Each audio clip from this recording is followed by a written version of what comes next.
ओम नमः शिवाय। हर हर महादेव। जय शिव शंभू। हार्दिक स्वागत है आप सभी का फिर से एक बार हमारे चैनल सनातन धर्म का संसार पर। दोस्तों, यह सारे उपाय पंडित प्रदीप मिश्रा जी की कथा से सुनकर सूचित किए जा रहे हैं, इसलिए वीडियो को अंत तक जरूर देखें और ध्यान से सुने। आप सबको पता है कि सावन का बहुत ही पवित्र महीना चल रहा है और आ गई है सावन की अष्टमी तिथि, जो कि इस पर्व को बहुत ही खास और बहुत विशेष बनाती है। ये वीडियो खासकर है अमीर बनने के लिए। अगर आपके घर में धन संपदा की बहुत कमी है, माता लक्ष्मी का वास आपके घर में नहीं होता, या फिर आप कर्ज में डूबे जा रहे हैं, आप हमेशा कर्जे में ही रहते हैं, तो ये वीडियो आपके लिए है। पूज्य गुरु जी की कथा सुन के बहुत अच्छे से बताऊंगा। बस आपको ये दीपक जलाने वाला उपाय करना होगा और आपके घर में धन संपदा बनी रहेगी। जो भी कर्ज की समस्या होगी वो खत्म हो जाएगी। कैसे करना है उससे पहले बता दूं, इस पूरी वीडियो में हम लोग 3 बहुत ही प्यारे से उपाय की बात करेंगे, जो कि आपके लिए और आपके पूरे परिवार के लिए बहुत अच्छे होंगे। ठीक है, तो सबसे पहले हम लोग उपाय की बात करते हैं, जो दीपक जलाने वाला है, जो कि धन संपदा के लिए होगा और कर्ज मुक्ति के लिए होगा। चलो तो सबसे पहले उपाय की बात करते हैं। इसके ऊपर आपको दीपक दिख रहा है। हमें लेने होंगे 5 दीपक। गिनकर कितने दीपक लोगे? 5 दीपक। इन 5 दीपक को आपको जलाना होगा 5 जगहों पे। 5 दीपक को 5 जगहों पे जलाओगे। जैसे सबसे पहला जो दीपक आपको लगाना होगा वो लगाना होगा शाम के टाइम पे, प्रदोष काल में, बेल पेड़ के नीचे। घी का दिया, लंबी बत्ती का। कौन सा? घी का दिया, लंबी बत्ती का, बेल पेड़ के नीचे लगाओगे पहला दीपक। ठीक है, चलो पहला हो गया। दूसरा दीपक आपको लगाना होगा पीपल पेड़ के नीचे। कब लगाओगे?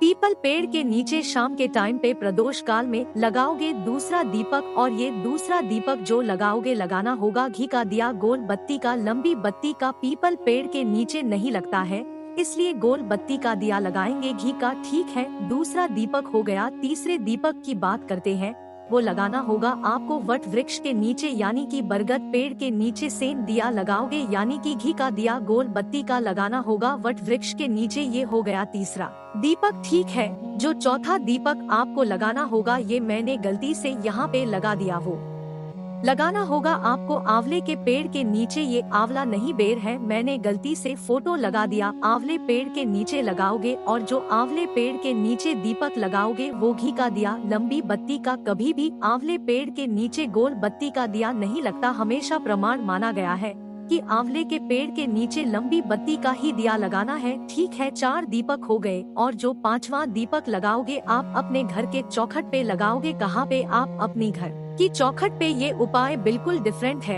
एक उपाय कल गुरु जी ने मैनपुरी की कथा में बताया था, ये उपाय है वो उपाय दूसरा काम। ठीक है, दोनों उपाय में कंफ्यूज नहीं होना है, इस चीज का विशेष ध्यान रखिएगा। ये उपाय बिल्कुल डिफरेंट है उस उपाय से। तो ये 5वां दीपक कहाँ लगाओगे? अपने घर के बाहर। अब घर के बाहर जो दीपक लगाओगे चौखट पे, वो लगाओगे घी का दिया, लंबी बत्ती का। घर के बाहर भी आपको गोल बत्ती का दिया नहीं लगाना है, लंबी बत्ती का दिया लगाना है। क्योंकि लंबी बत्ती का दिया जब हम लगाते हैं तो वो होता है माता लक्ष्मी के लिए, और जब लंबा होगा दिया तो माता लक्ष्मी की लंबाई भी क्या होगी? आपकी लंबी होगी। समझ में आई या बात मेरी? तो इन 5 जगहों पे दीपक लगाना स्टार्ट कर दो। कब लगाना है? किसी विशेष दिन, जैसे सावन की अष्टमी तिथि आ जाए, एकादशी आ जाए, प्रदोष आ जाए, शिवरात्रि आ जाए, उस दिन इन 5 दीपक को लगाना स्टार्ट कर दो। इन 5 जगहों पे आपके घर में हमेशा धन संपदा बनी रहेगी। कभी भी माता लक्ष्मी की कमी आपके घर में हो ही नहीं सकती। करके देख लीजिएगा और कर्ज वगैरह की समस्या तो हमेशा के लिए खत्म हो ही जाएगी। ठीक है, समझ में आई क्या बात मेरी? तो चलो पहले उपाय की बात हमने यहाँ पर कर ली, आगे बढ़ते हैं। अब इस वीडियो में हम लोग अपने दूसरे उपाय की तरफ। दूसरा उपाय किन के लिए है? उपाय किन के लिए है कि अगर आपके घर में कोई व्यक्ति बहुत ज्यादा बीमार रहता है, यानी कि उसको दवा कोई असर करती ही नहीं है, कितना भी मेडिसिन खा ले उसको दवा काम नहीं करती है, तो इस उपाय को करेंगे। ठीक है, आपको लेना होगा एक तेल पर बहुत ही प्यारी सी, जो कहीं से कटी पिटी हुई बिल्कुल भी नहीं होनी चाहिए। ठीक है, ले लिया। साथ ही साथ लेना होगा एक तांबे का लोटा, और इस लोटे में जल कहाँ से भरोगे? अपने घर से। कई बार आपको बता चुका हूँ। ठीक है, जल भर लिया और उसके बाद लेके चले जाओगे उस कलश को महादेव के शिवलिंग के पास। इस उपाय को घर पे नहीं कर सकते, सिर्फ और सिर्फ आपको मंदिर में ही करना है, ठीक है। फेस रखना उत्तर दिशा यानी कि नॉर्थ डायरेक्शन। जो एक बेलपत्र है आपके पास में ना, उस एक बेलपत्र को महादेव के शिवलिंग के ठीक ऊपर समर्पित करोगे का ध्यान करते हुए, और जो एक लोटा जल आप अपने पास से घर से लेके आए हो वो यहीं पे समर्पित करना। सारा उपाय आप यहीं से स्टार्ट होता है। तो जल समर्पित करोगे, जल बहता हुआ ये जलाधारी से गिरेगा ना। इस जल को यहाँ से रोक लेना, ठीक है। रोक लिया। रोकने के बाद क्या करेंगी? इस बेलपत्र को भी यहाँ से क्या करेंगी? उठा लेंगे। और उठाने के बाद जो व्यक्ति अगर मंदिर में आकर के वो बीमार व्यक्ति खुद उपाय को कर लेता है, तो वहीं पर मंदिर के चौखट पे ही खड़े होकर के उस जल का आचमन कर लेना है जो महादेव के शिवलिंग से रोका है आपने, और आपको वही बेलपत्र खाना होगा। लेकिन यहाँ पर एक नाम आपको बोलना हुआ महादेव का। वो कौन सा नाम है? मणिभद्र के नाम से। वो नाम नहीं है, आपको नाम बोलना होगा। किसका नाम? मणिभद्र के नाम से। सबसे पहले उस जल का आचमन करना है, और वो जो एक बेलपत्र आपने महादेव के शिवलिंग से उठा रखी है, उस एक बेलपत्र को तोड़ करके आपको वहीं पर खा लेना होगा। मणिभद्र के नाम से कहोगे भैया जो बेलपत्र हम खाते हैं वो हमारे मुंह में छाले निकल आते हैं।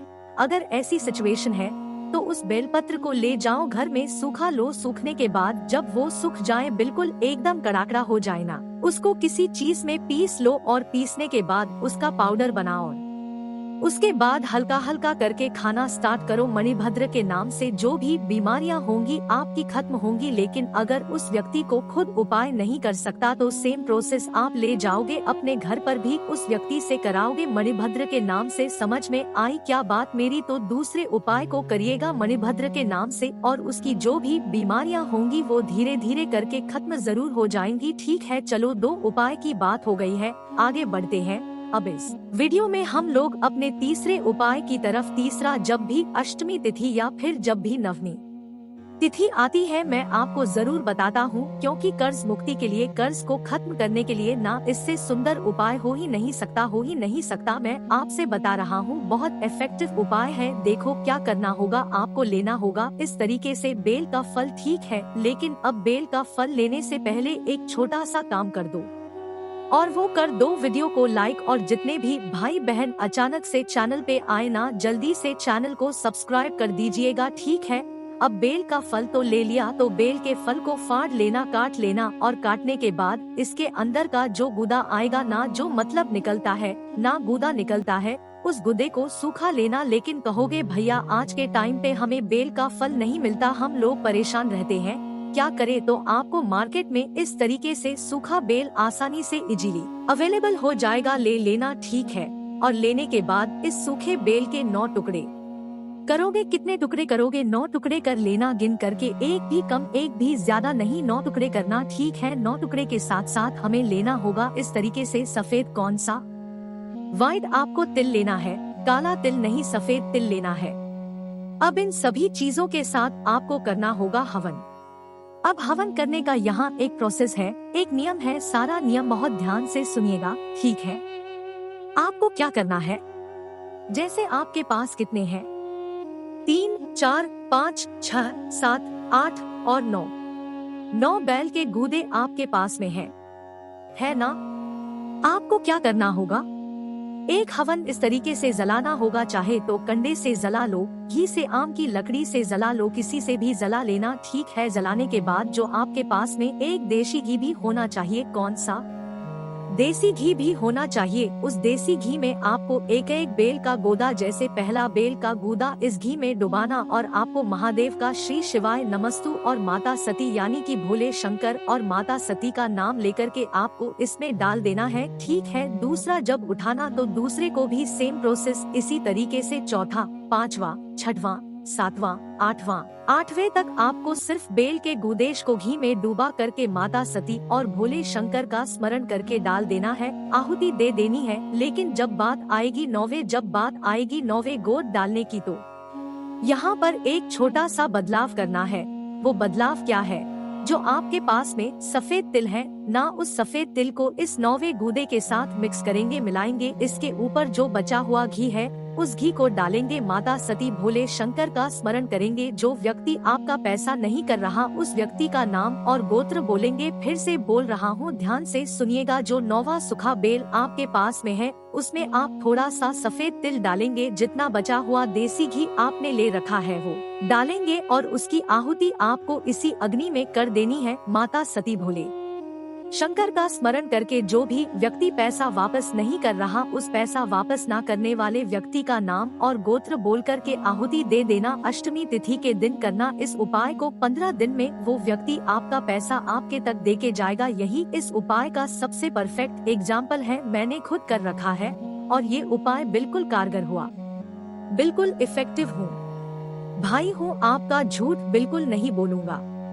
ये उपाय बहुत इफेक्टिव है, करके देखिएगा। ठीक है, समझ में ये बात मेरी तो करिएगा।